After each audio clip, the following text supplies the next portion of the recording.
من اللہ فی القرآن انزلہ یکفیکم من عظیم الفخر انکم من لم یصلی علیکم لا صلاة لہ آل النبی ذریعتی آل النبی ذریعتی وہم الیہ وسیلتی ارجو بہم اعطا غدا بید الیمین صحیفتی۔ اے رسول اللہ کی اہل بیت، آپ لوگوں کی محبت ایسا فرض ہے جس کو اللہ نے قرآن میں بیان فرمایا، اور اس وقت تک ہماری نمازیں مکمل نہیں ہوتی جب تک ہم اہل بیت پر درود نہیں پڑھ لیتے۔ اور یہ فخر کوئی چھوٹا موٹا نہیں، یہ بہت بڑا فخر ہے۔ آل نبی میرا ذریعہ ہے، آل النبی وسیلتی، آل النبی ذریعتی، آل نبی میرا ذریعہ ہے اللہ تک پہنچنے کا، وہم الیہ وسیلتی، اور آل نبی ہی اللہ کی بارگاہ میں میرا وسیلہ ہے۔ بے شک، سبحان اللہ۔ ارجو بہم اعطا غدا بید الیمین صحیفتی، اور میں امید کرتا ہوں کہ قیامت کے دن میرے سیدھے ہاتھ میں، دائیں ہاتھ میں جو میرا نامہ اعمال دیا جائے گا وہ بھی اہل بیت کے صدقے میں دیا جائے گا۔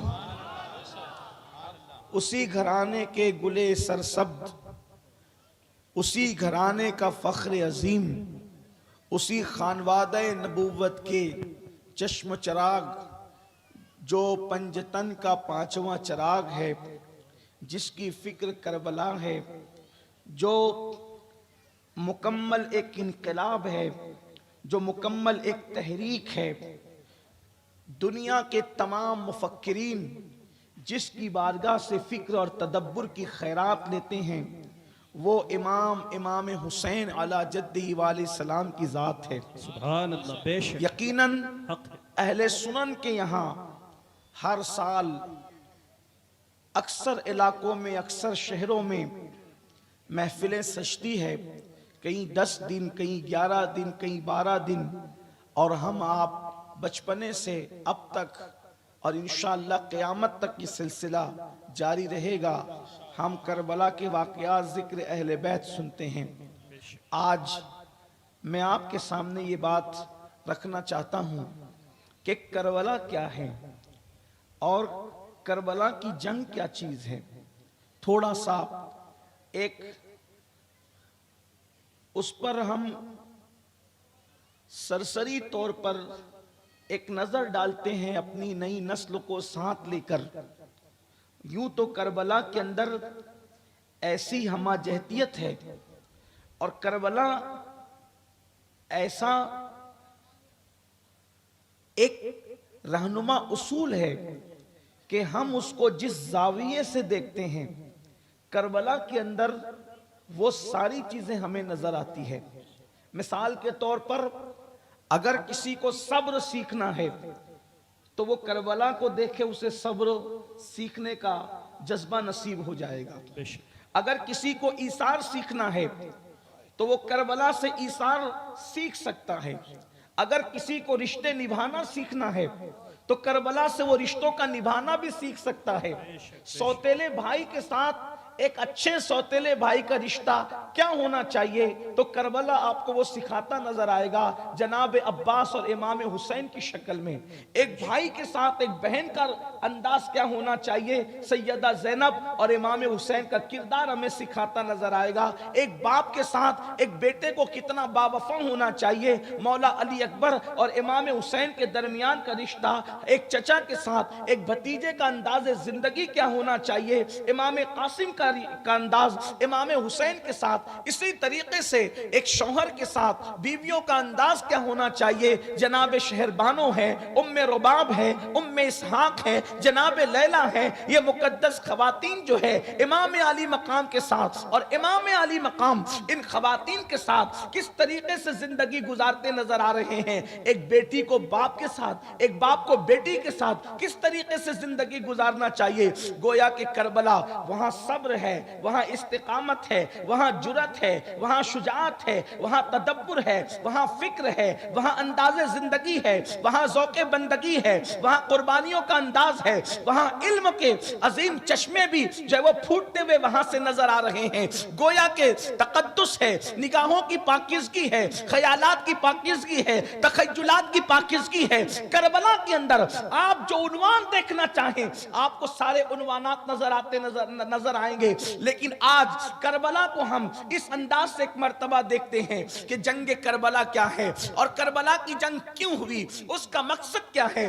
دیکھیے جس دن سے دنیا بنی ہے اس دن سے امن بھی ہے اور جنگ بھی ہے۔ جنگوں کا سلسلہ کوئی نیا نہیں، جنگیں ہو رہی ہیں، ہوتی رہے گی، قیامت تک ہوتی رہے گی، اس لیے کہ جہاں انسان ہوگا وہاں امن بھی ہوگا اور وہاں جنگ بھی ہوگی۔ اس لیے کہ انسان جو ہے وہ تو جب انسان ہوگا محبت ہوگی تو امن ہوگا۔ انسان جو ہے وہ نسیان سے مشتق ہے اور اس کا معنی بھول جانا ہے۔ جب انسان ایک دوسرے کے حقوق بھلا دے گا یا بھول جائے گا تو آپس میں اختلافات ہوں گے، آپس میں جنگیں ہوں گی۔ تو انسان جہاں ہوگا وہاں امن بھی ہے، وہاں جنگ بھی ہے، وہاں محبتیں بھی ہیں، وہاں نفرتیں بھی ہیں، وہاں امانتیں بھی ہیں، وہاں خیانتیں بھی ہیں، وہاں راتوں کا راتوں میں ندامت کے ساتھ آنسو بہانا بھی ہے اور راتوں کو آوارگی اور عیاشی کرنا بھی ہے۔ غرض کے ایک سکے کے دو پہلو ہیں اور دونوں چیزیں موجود ہیں۔ تو جب سے دنیا موجود ہے انسان جنگ کرتا رہا ہے۔ حابیل اور قابیل کی جنگ دیکھ لیں، جناب ابراہیم علیہ السلام اور نمرود کے درمیان کا اختلاف دیکھ لیں، جناب موسیٰ علیہ السلام اور جو ہے وہ فرعون کے درمیان کا اختلاف دیکھ لیں۔ اسی طریقے سے تو غرض کے انسان جہاں ہوگا وہاں جنگیں ہوگی، لیکن جنگ کربلا کیا ہے؟ کہیں پر جنگ تخت کے لیے ہے، کہیں پہ جنگ تاج کے لیے ہے، کہیں پہ جنگ بیوی کے لیے ہے، کہیں پہ جنگ کسی کے حسن کے لیے ہے، کہیں پہ جنگ جمال کے لیے ہے، کہیں پہ جنگ اقتدار کے لیے ہے، اور اللہ اکبر کہیں پر جنگ جو ہے انسان اپنے حقوق کے حصول کے لیے کرتا ہے، کہیں پہ جنگ روٹی اور کپڑا مکان کے لیے ہے، کہیں پہ جنگ سیاست کے لیے ہے۔ میرے آقا صلی اللہ علیہ وآلہ وسلم کے دیوانوں، لیکن کربلا سے پہلے جتنی جنگیں ہوئی ہیں ان سب سے کربلا انفرادیت رکھتی ہے۔ کربلا کی جنگ نظریاتی جنگ ہے، کربلا کی جنگ نظریاتی جنگ ہے۔ اگر میرے جملے کہیں پہ تلخ لگے تو مجھے معاف کر دیجئے گا، اور اگر میری کہیں اصلاح کی ضرورت ہو تو میں اپنے علماء کو بطور سبق سنانے کے لیے ان کی توجہ چاہتا ہوں۔ کربلا کی جنگ نظریاتی جنگ ہے، اس لیے کہ امام عالی مقام کو اگر آپ دیکھیں کربلا کے میدان میں امام نظر آتے ہیں، لیکن جو کربلا کا مین رول ادا کرنے والا شخص ہے وہ ہمیں کربلا میں نظر نہیں آتا۔ لیکن کسی کو بھی اختلاف نہیں ہے کہ امام عالی مقام نے جنگ کس سے کی؟ امام عالی مقام نے اس سے جنگ کی جو میدان کربلا میں موجود نہیں تھا، اور اس نے امام سے جنگ کی جو میدان کربلا میں موجود نہیں تھا۔ اسی لیے اس لشکر کو ہمارے یہاں یزیدی لشکر کہا جاتا ہے یا شامی لشکر کہا جاتا ہے۔ میرے آقا علیہ السلام کے پیارے دیوانوں، اب ذرا غور فرمائیں کہ یہ کربلا کی جنگ نظریاتی جنگ ہے۔ نظریاتی مطلب دو نظریے ہے۔ اب آپ دو شخصیتوں کو نہ دیکھیں بلکہ دو نظریات کو دیکھیں۔ ایک طرف ہے یزید اور ایک طرف امام حسین، اور یزید اور امام حسین یہ چند فٹ کے قد نہیں ہے بلکہ یہ مکمل نظریات ہیں۔ مثال کے طور پر یزید کا نظریہ ہے، یزید کا نظریہ یہ ہے خلافت راشدہ جو منہاج نبوت پر تھی، اور صدیق اکبر، فاروق اعظم، عثمان غنی، مولا کائنات امام حسن رضی اللہ تبارک و تعالی عنہما، اور اللہ اکبر اسلام کے پہلے بادشاہ حضرت سیدنا امیر معاویہ رضی اللہ تعالیٰ عنہ، یہ حضرات ایک کے بعد ایک، ایک کے بعد ایک، خلافت راشدہ 30 سال پہ ختم ہو گئی۔ اسلام کے پہلے بادشاہ نے جو ہے اپنی طاقت اور قوت بھر جو ہے خلفائے راشدین کے نقش قدم پر چلنے کی کوشش فرمائی۔ اب اس کے بعد یزید یہ چاہتا تھا کہ وہ سارا ڈھانچہ اسلامی اس کا خاتمہ کر دیا جائے، یعنی کہ وہ آزادی، فکر کی آزادی، رائے کی آزادی، اس کا خاتمہ ہو۔ مثال کے طور پر آزادی کتنی تھی ذرا اندازہ کرے. آج کوئی انسان اگر کسی کے 4 لوگ ماننے والے ہو جائیں تو آپ اس کو شریعت کے معاملے میں ٹوک نہیں سکتے. یہ ایک نظریہ ہے. آئیے میں آپ کو بتاؤں خلافت راشدہ میں کیا تصور تھا. وقت کا امیر المومنین 3 بر اعظموں کا گویا کہ حاکم بغیر شرکت غیر ایک دن جمعہ کی نماز کے لیے مسجد میں تاخیر سے تشریف لاتا ہے. ذرا میں اپنے جوانوں کی توجہ چاہتا ہوں. اسلام کے نظریات کیا ہیں؟ یہ جنگ نظریاتی جنگ تھی اور اس کی اہمیت آپ اندازہ کریں. آخری میں انشاءاللہ نتیجہ نکلے گا. میں دیر تک آپ کا امتحان نہیں لوں گا, جلدی ہم کسی نتیجے پہ پہنچیں گے اور پھر آپ کو کماری والوں, باسنی والوں, قرب و جوار سے آنے والوں, آپ کو یہ فیصلہ کرنا پڑے گا کہ اس نظریاتی جنگ میں ہم کھڑے کس کے ساتھ ہیں. یہ آپ کو ضرور فیصلہ کرنا ہوگا. میرے آقا علیہ الصلوۃ والتسلیم کے پیارے دیوانوں, اللہ اکبر, یزید کس کو ختم کرنا چاہتا ہے؟ فکر کی آزادی. اس لیے کہ اسلام کا مطلب آزادی ہے, اسلام کا مطلب حریت ہے, اسلام کا مطلب جو ہے بغیر کسی کی رعایت کیے ہوئے شریعت کو نافذ کرنا ہے. نفاذ شریعت ہے, نظام مصطفیٰ ہے. اللہ اکبر. آپ غور فرمائیں, بلا شرکت غیر 3 بر اعظموں پر اسلام کا پرچم لہرانے والا وہ خلیفہ وقت, جانشین رسول, خلیفہ دوم, جس کا ذکر توریت میں, جس کا ذکر انجیل میں, جس کا ذکر زبور میں, جس کا ذکر قرآن میں, جس کا ذکر مصطفیٰ جان رحمت کی حدیثوں میں اس شان سے آتا ہے کہ میرے بعد اگر کوئی نبی ہوتا تو عمر ابن خطاب ہوتے, مگر میرے بعد نبوت نہیں ہے. ختم نبوت کا اعلان کر دیا گیا. آپ اندازہ فرمائیں. لیکن خلافت راشدہ کیا ہے؟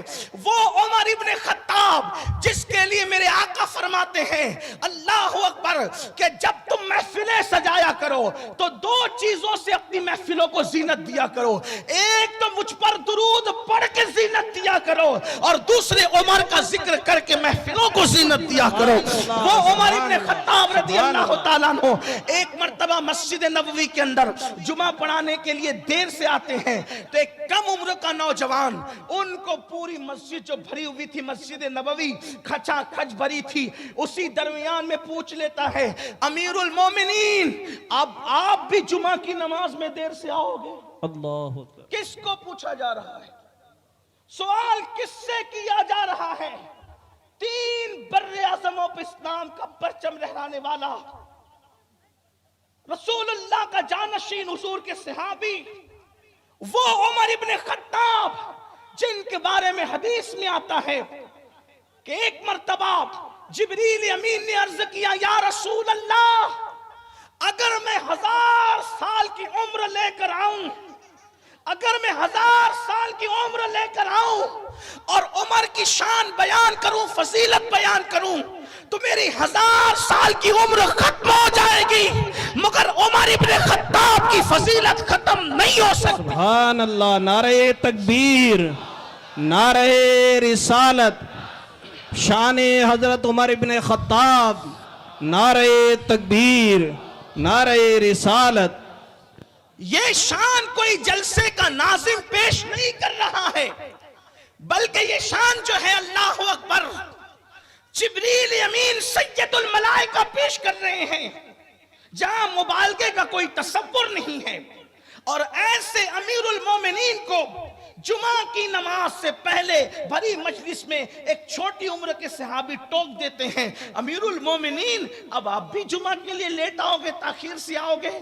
وقت کے امیر المومنین کی پیشانی پر شکن نہیں تھا, انہوں نے جواب دیا, اور سوال جتنی جرأت کا تھا اس سے بہت بڑھ کر ساری سنجیدگی اور متانتوں کو اپنے دامن میں سمیٹے ہوئے جواب تھا. آپ نے فرمایا اللہ تجھ پر رحم کرے حق بولنے پر, لیکن تجھے معلوم ہونا چاہیے اب تک نہیں پتا تھا, لیکن تیرے سوال نے مجھے جواب دینے پہ مجبور کیا. جس کو تم امیر المومنین کہتے ہو اس کے پاس ایک ہی کرتا موجود ہے, اس کے پاس ایک ہی جبہ موجود ہے, اور جب وہ جمعہ کے دن فجر کی نماز پڑھا کر اپنے گھر جاتا ہے تو اس جبے کو دھو کر کے وہ سکھنے کے لیے ڈال دیتا ہے. کیا تمہیں نہیں پتا آج مدینہ منورہ میں سورج نہیں نکلا بادل ہونے کی وجہ سے؟ تو جبہ سکھنے میں دیر ہو گئی. تو جبہ کے سکھنے میں دیر ہوئی اس لیے عمر کے مسجد آنے میں تاخیر ہو گئی. میرے پاس دوسرا جبہ موجود نہیں. یہ ہے خلافت راشدہ، یہ اسلام میں آزادی، یہ آزادی رائے. تو نظریاتی جنگ کیا ہے؟ اسی آزادی کو یزید مٹانا چاہتا تھا. ہم جو کریں اسے ماننا ہوگا، چپ چاپ ماننا ہوگا. یہ ہے نظریات یزید. دوسری بات یعنی خلافت راشدہ کا ڈھانچہ ختم. اسلام کا جو اصل جمہوری تصور ہے، اسلامی جمہوری تصور، اس کا خاتمہ. اللہ اکبر. کسی بھی شخصیت سے دین، مذہب اور مسلک کے معاملے میں سوال کرنے کے لیے جو اسلامی آزادی تھی اس کا خاتمہ. اسی طرح اللہ اکبر اسلام نے جو محرمات کے ساتھ نکاح کو حرام قرار دیا قرآن مقدس کے اندر، وہ ساری حدود کو یزید ختم کر دینا چاہتا تھا. یعنی کہ خالہ کا نکاح بھانجے کے ساتھ، پھوپھی کا نکاح بھتیجے کے ساتھ، اس طرح سوتیلی مائیں بھی محفوظ نہ رہے. خواجہ حسن نظامی نے جو ہے وہ تاریخ کے حوالے سے اپنی کتاب میں لکھا ہے، انہوں نے پتہ نہیں کہاں تک انصاف کیا. سرکار محبوب الہی کے خاندان کے چشم چراغ تھے. انہوں نے یہاں تک تاریخ کے حوالے سے لکھا کہ یزید اس پلید انسان کا نام ہے جس سے اس کی سوتیلی ماں بھی جو ہے بدنگاہی اور پاپ کے حوالے سے محفوظ نہ رہ سکی. آپ اندازہ فرمائیں، شیخ عبدالحق محدث دہلوی لکھتے ہیں یزید اس پاپی اور پلید انسان کا نام ہے کہ امہات المومنین میں سے ایک ام المومنین کو اس نے اتنی گندی گالی دی ہے اس کا تصور نہیں کر سکتے. شیخ صاحب نے وہ گالی لکھ دی ہے لیکن وہ بولنے کی میرے اندر ہمت نہیں. آپ اندازہ فرمائیں، آپ غور فرمائیں، ایک طرف یہ انداز ہے اس کا عورتوں کے حوالے سے، محرمات کے حوالے سے، اللہ اکبر. دوسری طرف علل اعلان شراب پی جا رہی ہے. اس کے بعد جو ہے اللہ اکبر نمازوں کو ضائع کیا جا رہا ہے. بندروں کے ساتھ بندروں کا ناچ دیکھا جا رہا ہے. کتے پالے جا رہے ہیں. اس طریقے سے دربار میں یہودیوں کو، نصرانیوں کو اعلیٰ منصب دیے جا رہے ہیں. اصحاب رسول کو جو ہے نیچا دکھایا جا رہا ہے. میرے آقا علیہ السلام کے پیارے دیوانوں، یہ ساری چیزیں ہیں گویا کہ حلال کو حرام، حرام کو حلال. میں بہت زیادہ جو ہے اس کی گہرائی میں نہ جاتے ہوئے صرف اشارہ دوں گا، ورنہ بہت سی چیزیں یزید کے حوالے سے بیان کی گئی ہے جس کو آپ امام ابن جریر طبری کی تاریخ میں دیکھ سکتے ہیں. ابن کثیر نے جو بیان کیا، ابن کثیر نے یہاں تک لکھا یزید اس گندے، نکمی اور پاپی انسان کا نام ہے جس نے سفر حج میں بھی شراب کو ترک نہیں کیا. وہ سفر حج میں بھی شراب پیتا رہا. ایک نظریات ہے حرام اور حلال کی ساری سرحدوں کو ختم کر دو، گویا کہ اللہ کے دین کا خاتمہ کر دو. اور یزید کے وہ لوگ، وہ رشتہ دار جو بدر میں احد کے اندر مارے گئے تھے، اللہ اکبر، اور پھر کلمہ پڑھنے کے بعد اللہ اکبر ان رشتہ داروں سے اس کے باپ داداؤں نے تعلقات کو ختم کر دیا تھا کہ رشتے اب خون کی وجہ سے ترتیب نہیں پائیں گے، رشتے اب ایمان اور نسبت مصطفیٰ جان رحمت کی وجہ سے ترتیب پائیں گے. یزید نے اس کی اثر نو تجدید کی اور اس نے جو اشعار کہیں، جو بعض مورخین نے لکھے ہیں کہ بنو ہاشم پر کوئی وحی نہیں آئی، انہوں نے تو حکومت کے لیے کھیل کھیلا تھا، انہوں نے تو اقتدار کے لیے کھیل کھیلا تھا. گویا کہ اللہ اکبر ایک مقدس باپ کا ایک بدترین بیٹا، یہ تاریخ بتا رہی ہے، یہ نظریات ہے یزید کے، یہ بدترین خیالات ہے یزید کے. اب امام علی مقام ان نظریات کو محسوس کرتے ہیں. اب آپ اندازہ کریں، تھوڑا سا غور کرنا، میں واقعات کی طرف جانے کی بجائے آپ کا ذہن کربلا کے اس عظیم فلسفے کی طرف لے کر کے جانا چاہ رہا ہوں. لیکن دھیان دینا میری قوم کے جوانوں، امام علی مقام پہلے ہی دن یزید کے مخالف ہیں. لوگ کہتے ہیں سب منع کر رہے تھے، سب منع کر رہے تھے، سب منع کر رہے تھے، پھر کیوں گئے، پھر کیوں گئے؟ میں کہتا ہوں حسین اس مفکر کا نام ہے کہ 3 سال کے بعد سب کی نظر جہاں پہنچی، امام حسین کی نظر 3 سال پہلے اس سے آگے پہنچی تھی. اس لیے کہ جنہوں نے جو ہے وہ رخصت پہ عمل کرتے ہوئے یزید کی بیعت کی تھی، بالآخر ان لوگوں نے شہادت امام کے بعد یزید کی بیعت توڑی کیوں؟ اس لیے کہ ان کو 3 سال کے بعد جو دکھا تھا، حسین نے اس سے پہلے اس کو محسوس کر لیا تھا۔ حسین اس مفکر کا نام، حسین اس مدبر کا نام، حسین اس شجاع کا نام، حسین اس بہادر کا نام ہے۔ تو امام عالی مقام کے نظریات یہ تھے، اگر اس کے خلاف اٹھ کر کے کھڑے نہیں ہوں گے تو اسلام کا ڈھانچہ جو ہے زمین پہ گر کے رہ جائے گا۔ اذانیں ہوگی مگر روح اذان نہ ہوگی، نمازیں ہوگی مگر نماز کی وہ اہمیت نہ ہوگی، قرآن کے حروف ہوں گے اس کی معنویت کی وہ قدر نہ ہوگی، احکامات نافذ نہ ہوں گے۔ امام اٹھ کر کے کھڑے ہوتے ہیں۔ اب یہاں گوشت و پوشتوں کی 2 شخصیتیں نہیں رہ جاتی، اب یہاں 2 نظریات رہ جاتے ہیں، ایک نظریات یزید، ایک نظریات امام حسین۔ امام حسین کے نظریات کیا تھے؟ نگاہوں کا تقدس نظریہ حسین ہے، محرمات کے ساتھ جو نکاح کی حرمت ہے وہ نظریات حسین ہے، بلکہ قرآن کی تعلیمات نظریات امام حسین ہے، شراب کی حرمت نظریات امام حسین ہے، حلال و حرام کی تفریق نظریات امام حسین ہے، زنا کی مذمت نظریات امام حسین ہے، سود جیسا بدترین کام نظریات امام حسین میں سے ہے۔ 2 نظریات میدان کربلا میں ٹکراتے ہیں، اور اب مسلم امہ کو پیغام دیا جاتا ہے کہ ذات حسین اور ذات یزید کا معاملہ نہیں ہے، اب نظریات حسین اور نظریات یزید کا معاملہ ہے۔ اور اب بتاؤ آپ کس کے نظریے کے ساتھ ہو؟ آپ نظریہ حسین کے ساتھ ہو یا نظریہ یزید کے ساتھ ہو؟ یاد رکھنا تمہارا نعرہ کچھ بھی ہو، نظریے جس کے ساتھ ہوں گے قیامت کے دن اس کے ساتھ اٹھنا نصیب ہوگا۔ اب میں پوچھنا چاہتا ہوں اپنی قوم کے جوانوں سے، مجھے بتاؤ راستہ چلتے ہوئے اگر تم کسی عورت پر پاپ کی نظر ڈالتے ہو تو کیا یہ نظریہ حسین ہے یا نظریہ یزید ہے؟ آپ مجھے بتانا۔ اپنی عدالت میں کبھی کسی نے کسی کو عوام کی عدالت میں کھڑا کیا، کبھی کسی نے کسی کو قوم کی عدالت میں کھڑا کیا، کبھی کسی نے کسی کو قانون کی عدالت میں کھڑا کیا۔ اب میں آج آپ کو آپ ہی کے ضمیر کی عدالت میں کھڑا کر کے یہ سوال کرنا چاہتا ہوں، شربت اور کھچڑے کی نیاز پہ اترانے والوں، گنڈے اور کڑے پہن کر حسینیت کا سرٹیفکیٹ حاصل کرنے والوں، مجھے بتاؤ اللہ اکبر تم اور ہم کس نظریے کے ساتھ ہے؟ اگر راستہ چلتے ہوئے کسی عورت پر پاپ کی نظر ڈالی جا رہی ہے، یہ کس کا طریقہ زندہ ہو رہا ہے؟ کس کا نظریہ ہے؟ اگر شراب پی جا رہی ہے، نظریہ کس کا ہے؟ اللہ اکبر۔ حسینیت اور شراب دونوں ایک جگہ جمع ہو ہی نہیں سکتے۔ جہاں حسین ہوں گے وہاں شراب نہیں ہوگا،